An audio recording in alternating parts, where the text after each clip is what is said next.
महाराष्ट्रातील आद्य समाजसुधारकांमध्ये 4-5 महत्त्वाचे समाजसुधारक मोडले जातात.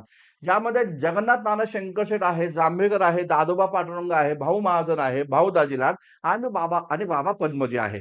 लक्षात घ्या, हे जे समाजसुधारक होते, तर त्या समाजसुधारकांची भूमिका काय होती?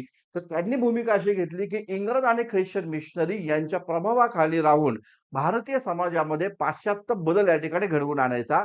जे काही पाश्चिमात्य विचार आहेत ते भारतामध्ये आणायचे आणि भारतीय समाजामध्ये सुधारणा घडवून आणायच्या अशा प्रकारची भूमिका घेतली. ही भूमिका असताना या समाज सुधारकांनी हिंदू धर्म समाज व्यवस्थेचे दोष हे लोकांच्या समोर या ठिकाणी आणले आणि या समाजामध्ये असणाऱ्या दोष जर आपण या ठिकाणी दूर केले, भारतीय समाजापुढे शुद्ध धर्म हा आपल्याला ठेवता येईल अशा प्रकारची भूमिका जगन्नाथ शंकर शेठची पण राहिली, त्या जांभेकरांची पण राहिली आणि दादोबांची पण या ठिकाणी राहिल्याचं दिसून येतं.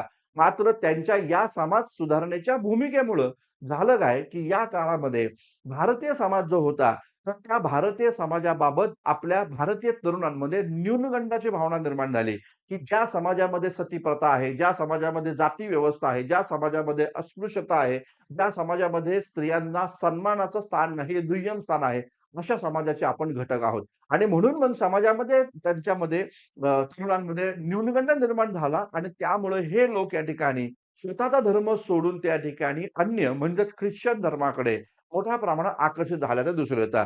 आणि म्हणून मग आपल्याला पाहायला भेटतं, की महाराष्ट्रातील या आद्य समाज सुधारणांपैकी एक होते बाबा पदमजी, ज्यांनी या ठिकाणी ख्रिश्चन धर्माचा स्वीकार देखील या ठिकाणी केला होता, असं एकंदरीत दिसतं. तर बघा, या आद्य समाज सुधारकांची ही एक महत्त्वाची जो काही एक महत्त्वाची जी भूमिका राहिली, त्या भूमिकेला विरोध करणारे 2 समाजसुधारक त्याच काळामध्ये समकालीन होते. त्यापैकी एक होते विष्णुबुवा ब्रह्मचारी, दुसरे होते कृष्णशास्त्री चिपळूणकर. तर यांची स्टाईल थोडीशी वेगळी होती. यांना देखील भारतीय समाजामध्ये सुधारणा घडवून आणायच्या होत्या. मात्र त्या समाज सुधारणा घडवून आणत असताना यांनी वैदिक हिंदू धर्म हा जगातील सर्वश्रेष्ठ धर्म आहे आणि त्यामुळे सुधारणा घडवून आणत असताना आपली संस्कृती नष्ट होणार नाही याची काळजी आपण या ठिकाणी घेतली पाहिजे. यांचं म्हणणं काय होतं? विष्णुबुवांचं आणि कृष्णशास्त्रींचं म्हणणं काय होतं?